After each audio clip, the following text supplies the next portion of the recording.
बिस्मिल्लाहिर्रहमानिर्रहीम अस्सलाम वालेकुम। इब्राहिम एग्रो स्पेशलिस्ट के चैनल पर तमाम काश्तकार भाइयों को खुश आमदीद। दोस्तों, आज की वीडियो में हम बात करेंगे डीएपी फर्टिलाइज़र, जो कि आप बड़े शौक़ से इस्तेमाल करती हैं, लेकिन महंगी जो है ना वो डीएपी फर्टिलाइज़र जो है ना वो बहुत ज़्यादा है। तकरीबन इस वक्त जो है ना वो बोरी की कीमत जो है वो 16-17 हज़ार तक जो है ना वो पहुँच चुकी है। तो दोस्तों, बात मैं करना चाह रहा हूँ कि डीएपी फर्टिलाइज़र बनती कैसे है, इसका क्या रॉ मटेरियल है, किस चीज़ से ये बनती है, इस पर कितना खर्च आता है। दोस्तों, वीडियो पूरी देखिएगा। अगर वीडियो थोड़ी सी लंबी हो जाए तो मुकम्मल देखिएगा, ताकि आपको ये बात आज क्लियर हो जाए।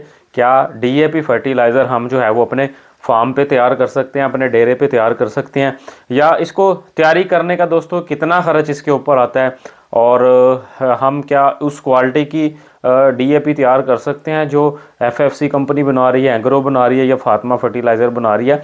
बहुत सारे दोस्तों यूट्यूब पर जो है ना वो और सोशल मीडिया पर ऐसी वीडियो देखने में आती है, उनकी टैगलाइन भी यही होती है कि सिर्फ 1000 रुपये खर्च से जो है ना वो आप 1 एकड़ की डीएपी दोस्तों जो है ना वो तैयार कर सकते हैं।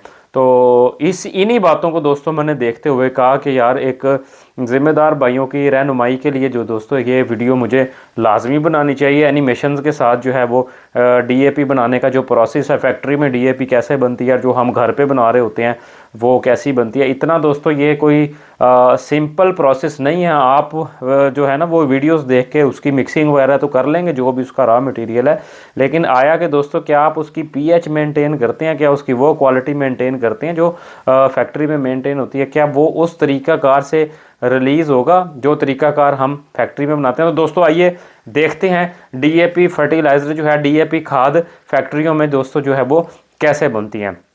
अच्छा दोस्तों, डीएपी जो है वो डीएपी से मुराद है डाई अमोनियम फास्फेट, यानी कि इसके अंदर 2 अमोनियम आइन है, यानी कि 2 अमोनियम जो है वो नाइट्रोजन के जो है वो NH4 के एटम जो है मिले हुए हैं, और दोस्तों उसके अलावा फास्फेट जो है वो डाई अमोनियम फास्फेट में 2 अमोनियम और 1 जो है वो फास्फोरस का एटम जुड़ के डाई अमोनियम फास्फेट बनाता है। दोस्तों, जो मोनो अमोनियम फास्फेट है उसमें नाइट्रोजन की कंसंट्रेशन जो है ना वो कम रहती है। अच्छा दोस्तों, सबसे पहले जो है ना वो हम देख लेते हैं डीएपी के लिए हमें चाहिए क्या क्या। दोस्तों, इसके लिए हमें सबसे पहली चीज़ जो है वो रॉक फास्फेट चाहिए। एपाटाइट मिनरल होता है और पहाड़ों में से दोस्तों निकलता है। पाकिस्तान में अगर आप इसके सोर्सेज की बात कर लें तो एबटाबाद वाली साइड पर जो पहाड़ है वहाँ पर एपाटाइट मिनरल जो है वो रॉक फास्फेट इसको जो है वो कहते हैं। टेक्निकली एपाटाइट कहते हैं, वैसे इसको रॉक फास्फेट जो है ना वो हम कहते हैं। बाकी दुनिया भर में भी बहुत सारे ऐसे ममालिक हैं, लिस्ट आप स्क्रीन पर देख लें, जहाँ पर ये जो एपाटाइट के जो है वो ज़खायर पाए जाते हैं। तो दोस्तों, अब कई दोस्त कहते हैं कि एपाटाइट का पत्थर लें, उसको रिएक्शन करवाएं और जनाब वो आपका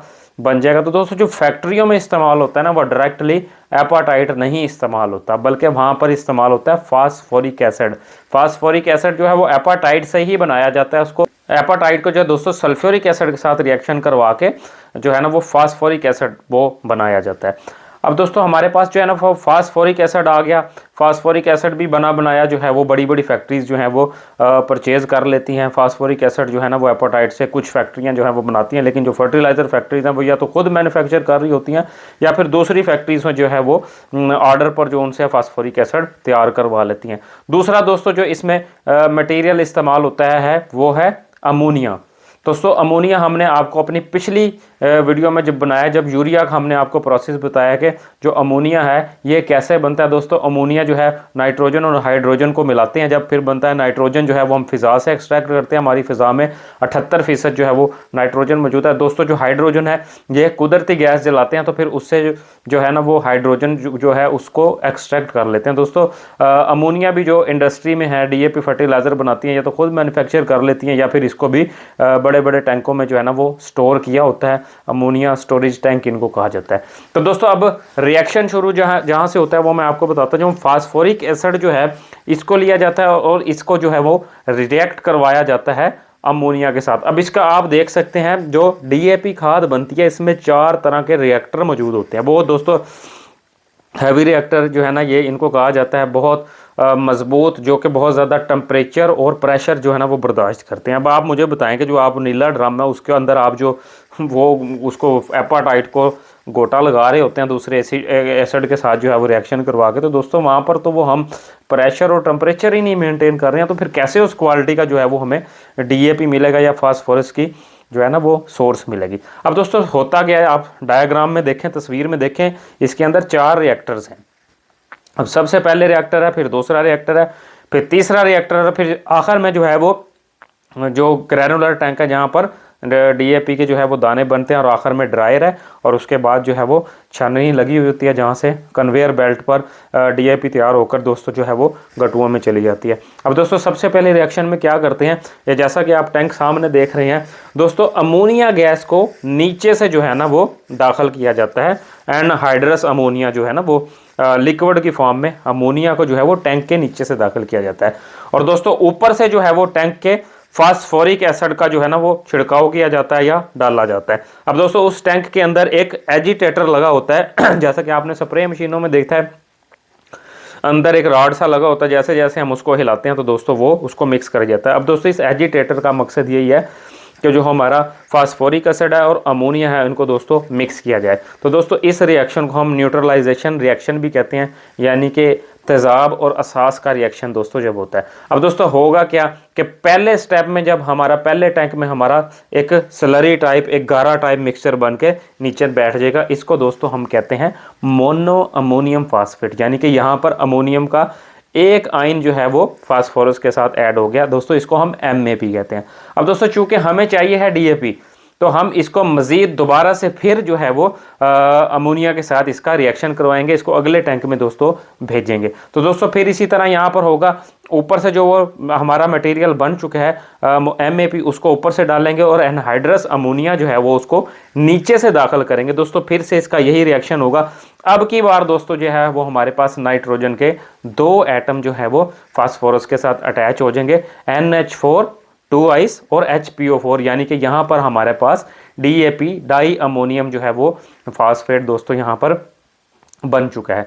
दोस्तों अब मज़ीद इसकी क्वालिटी को चेक करने के लिए तीसरे रिएक्टर में इसको दोबारा से फिर अमोनिया के साथ रिएक्शन करवाया जाएगा। यहाँ पर हमारी जो है वो नाइट्रोजन की कंसंट्रेशन को चेक किया जाएगा कि नाइट्रोजन यहाँ पर कितनी ऐड हुई है, कितने % ऐड हुई है।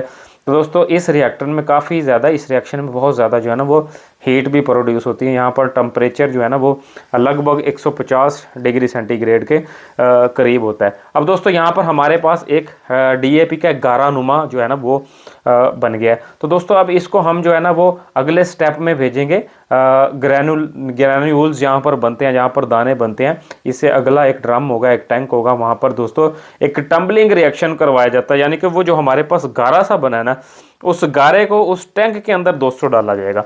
और वहाँ पर जब आपने कभी देखा होगा दोस्तों, जैसे लेंटर डालने वाली मशीन होती है वो उसको घुमाती है अच्छे तरीकेकार से दोस्तों, मिक्स कर रही होती है। और दोस्तों यहाँ पर ही DAP को दानों में कन्वर्ट करने के लिए KCl के साथ जो है ना वो इसका जो है दोस्तों रिएक्शन करवाया जाता है।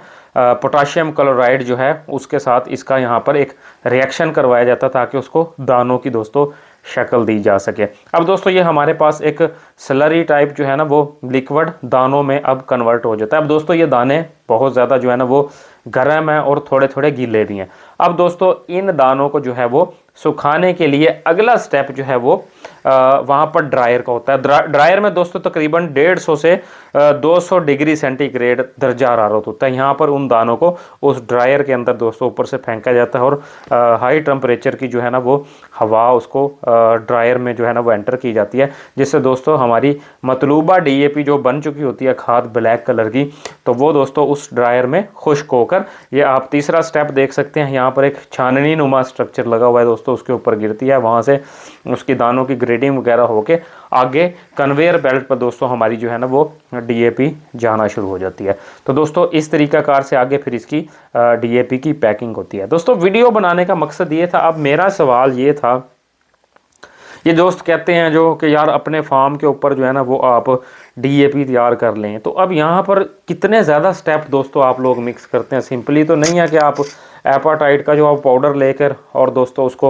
सल्फ्यूरिक एसिड के साथ जो है वो आप रिएक्ट करवाते हैं, तो ये तो जो है ना वो रिएक्शन अमोनिया के साथ दोस्तों DAP बनाते हुए हो रहा है, और वो दोस्तों जो है वो एसिड के साथ जो है वो रिएक्शन करवा रहे होते हैं।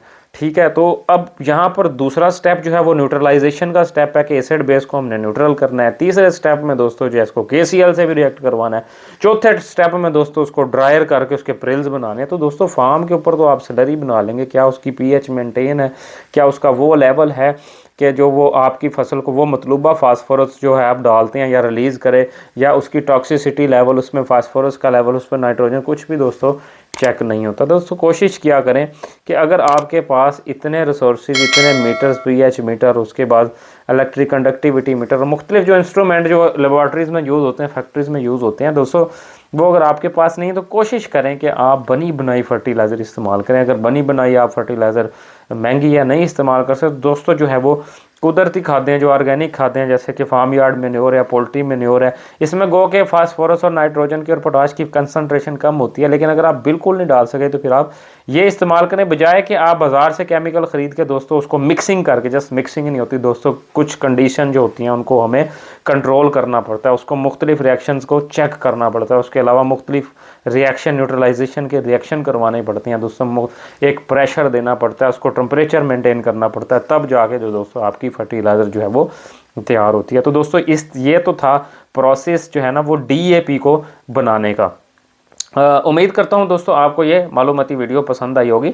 मज़ीद अगर इस तरह की वीडियोस देखना चाहते हैं तो हमारे चैनल को सब्सक्राइब कर लीजिए और इस वीडियो को ज़्यादा से ज़्यादा काश्तकार भाइयों तक जो है ना वो शेयर करें, ताकि असल तरीका DAP बनाने का दोस्तों, हमने कोई वो आपसे तमगा नहीं लेना, अवार्ड नहीं लेना कि जी DAP घर पे बनाया, जैसे सारे दोस्त बता रहे हैं दोस्तों। नो, ये काम जो है एक टेक्निकल बंदा कभी भी इस चीज़ को रिकमेंड नहीं करता, क्योंकि हमारे पास कंट्रोल्ड कंडीशन नहीं होते। दोस्तों अपना ढेर सारा ख्याल रखिएगा, दुआओं में याद रखिएगा। बहुत शुक्रिया, अल्लाह हाफिज़।